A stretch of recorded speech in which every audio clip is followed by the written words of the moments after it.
Hello, it's Bronwynlund from DreamLife. Today we're in Listle and it's another beautiful day for a walk. We've got sunshine. I hope you can hear me over the wind because it's very windy. We're going to walk from Listle, which is a small fishing town on the east coast of Bornholm, down to Svaneke. And if you haven't seen my Svaneke 360 film, then I strongly recommend it because we're going to stop at where that film starts. So I hope you enjoy the tour and it's not too windy.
Okay, so here's a bit of touristy information. The rocks along the coast east of Listle Harbour consist of Svaneke granite, a coarse-grained reddish rock with a granulated surface approximately 1.4 billion years old. Tension in the Earth's crust caused the granite to fracture. Magma from the core of the Earth forced its way upwards into the fissures and solidified into veins of diabase or dolerite. The Svaneke granite here at Gulhed is transected by a diabase vein called the Liston Lode, which is more than 30 metres wide and runs north-northeast to south-southwest. Diabase is a dark, fine-grained rock like flint. Diabase is used for making axes in the Stone Age.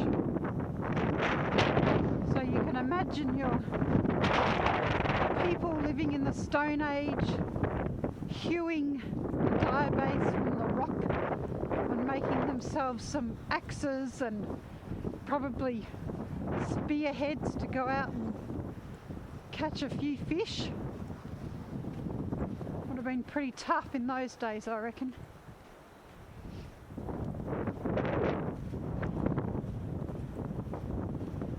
So we're coming to some lovely little holiday cottages here along. They are old fishing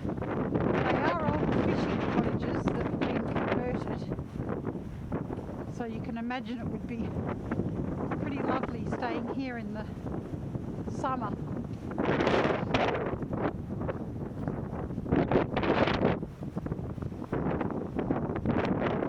With your own private garden, looking directly out onto the sea with nobody coming past. So that would really be something special, your own little section of view.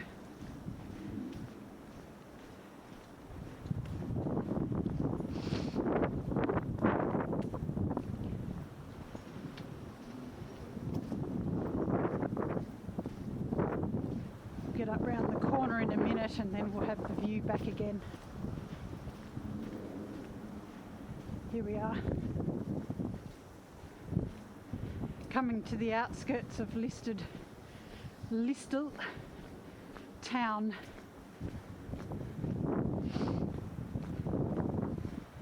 Nice little place. Got a coffee shop and a jeweller, actually, of all things.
Just another bit of a spiel about the coastal defence. So, in the beginning of the 15th century, under Eric of Pomerania, the natives of Bornholm were ordered to build defensive earthworks along the coast.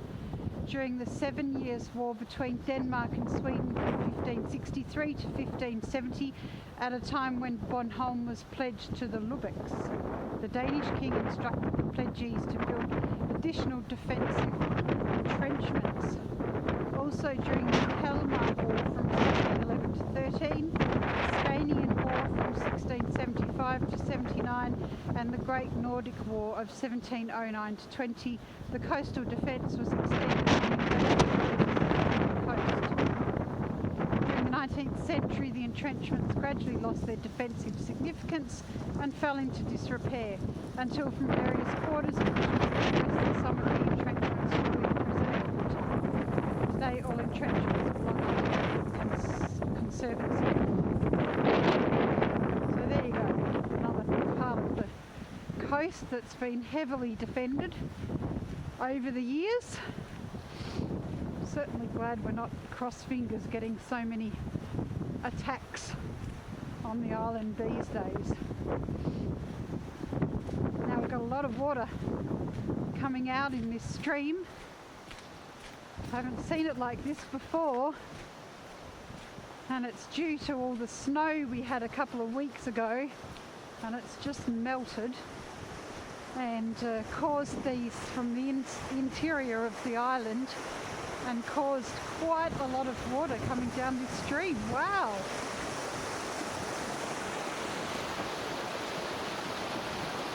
I've never seen it this much water. Far out.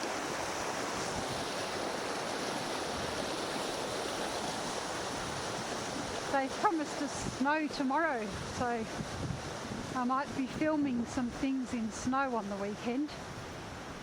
It's always a bit of fun with a bit of snow around.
Just checking that the camera's still filming. I've had a few issues with it just sort of turning off for no reason. I have turned the voice recognition off. I think I have anyway. But it still seems to just stop filming for no reason in the middle of a film, which is pretty annoying. So then I just have to sort of stitch together as best I can what I have, and it sort of means I have to keep checking my phone every few minutes to make sure that it's still recording. I don't know why it does that. Maybe I somehow haven't turned off the voice recognition. I'm still really learning how to use this camera, as you've probably noticed from the quality of the films, but yeah, it's a process, that's for sure. And I really want to get a little bit more proficient with managing the sound, because I'm aware of the wind being very strong in some of the clips, and while I know that sort of adds to the experience because you certainly feel like you're on a windy walk, but yeah, sometimes it can be a bit irritating. Whoopsie, look out for that rock. Sometimes it can be a little bit irritating with the wind. So this is a nice contemplation spot to watch the world go by and think about life. A fair few people have sat on that bench and made a few big decisions, I guess.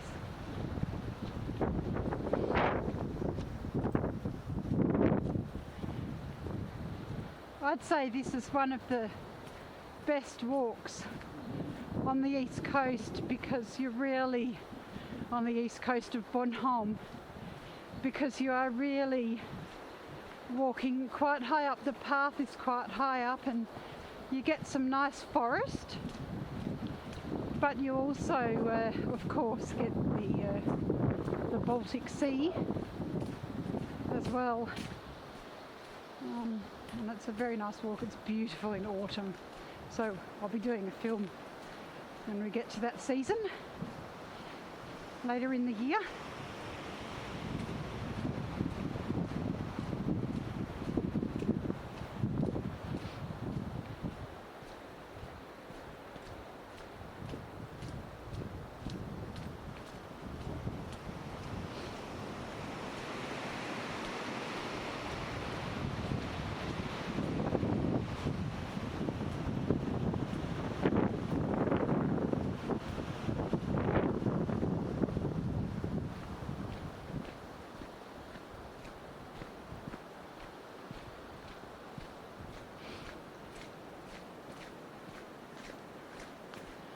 I'm trying to film as much of the island in winter as I can, because my dream is actually not to be here in winter.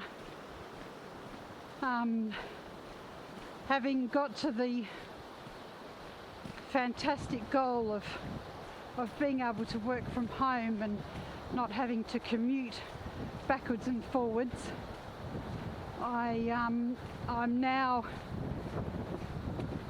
working towards my next dream, which is being able to live for 4 months of the year in Australia and 8 months of the year in Denmark. There's a few hurdles to get over. The first one being to convince my husband, who doesn't feel it's a very good idea, particularly because we have 2 kids who are in school, and of course taking them out of school for 4 months of the year presents its own challenges. So it's about trying to find the happy medium. We already go to Australia for a month every year, so for me it's really just about extending that time period by another 3 months. And my plan is that the kids would go to school for the 8 months that we're living here on the island, and then we would homeschool them for the 4 months that we're living in Australia on the Danish curriculum. But I don't think it's so much the academic curriculum that he's worried about, because they're smart kids and they'll keep up with that. It's more the social aspect, and the things and the birthday parties and the things that happen between January and April here on the island that they will miss out on, which I can fully understand. I completely respect the concern. So that's where we're at the minute. And of course we have to have the financial wherewithal to do it. I've got the financial wherewithal to do it myself, but he has a job, which of course he just can't flit off for 4 months and come back to it again, so need to work out a way to manage that aspect as well. So there's a few challenges, but you know, I've got the whole of 2019 to think about it, and I'm sure a solution will present itself, and if it doesn't happen next year, then maybe the year after. We'll just have to see. But it's good to have a dream, and it's good to have something to work towards, a goal. I think that's very important. Otherwise, other people end up setting the goals for you, and you sort of end up living your life vicariously through other people. So it's better to have some sort of goal and go for it, I think.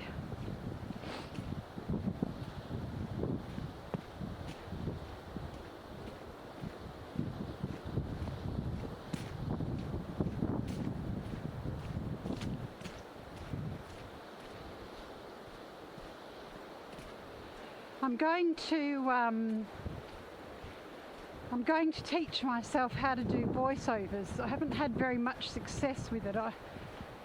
It's very, you know, it's a bit of an art actually. You've really got to time it so that what you're saying, you know, matches with what's actually going on in the film. I'm sure everybody knows that. It's not rocket science, is it? But it is rocket science because you have to align it. So, and the other thing is that often on these walks, I haven't really got that much to say. It's just the Baltic Sea on one side and the forest on the other, and there's not really a lot of information apart from where we've come from and where we're going to. So, and I kind of, anyway, my opinion is that putting music over the top of these walking videos, it just takes something away from the experience. But then I suppose putting my voice over the thing is the same sort of principle, isn't it? So, I don't know. So I don't really know what to do, and I'm a bit reluctant to embark down on a whoopsie daisy, another rock that jumped out at me. I'm a little bit reluctant to embark on something that's going to take me a lot of time away from, well, doing this. And probably not be of much value to anyone.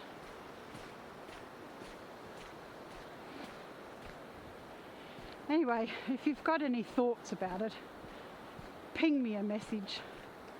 It's always good to understand what, you know, what people appreciate and what's interesting.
And there we can see the smokestacks of Svaneke smokehouse in the distance there.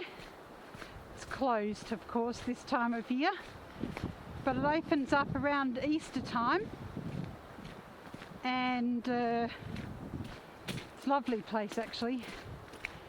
And yeah, you can get all sorts of smoked fish there, and some fish cakes called, now I'm going to really mush up the Danish language, but in Danish they're called fiskedeller. And yeah, they're always a good thing to feed the kids.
Right, so this is the end of our walking tour from Listel to Svaneke.